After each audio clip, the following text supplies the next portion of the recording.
ఒకాళ్ళ మీద చదివినావు.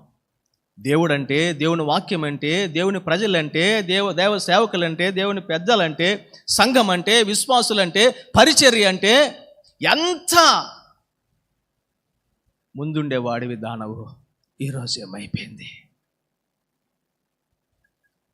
దేవుని మాట వినడంలే మనం. దేవుడు ఆయన స్వరాన్ని వినిపించాలని మన దగ్గరికి వస్తున్నాడు, కానీ వీఆర్ వెరీ బిజీ. దేవసేవకులు ఏమక్క రాలేదు, ఏమన్నా రాలేదంటే గీరుకొని టైం లేదన్నా అంటాం. ఊతపదం అయిపోయింది ఇప్పుడు. దేవుని మందిరానికి ఎందుకు రాలేదంటే టైం లేదంటాం.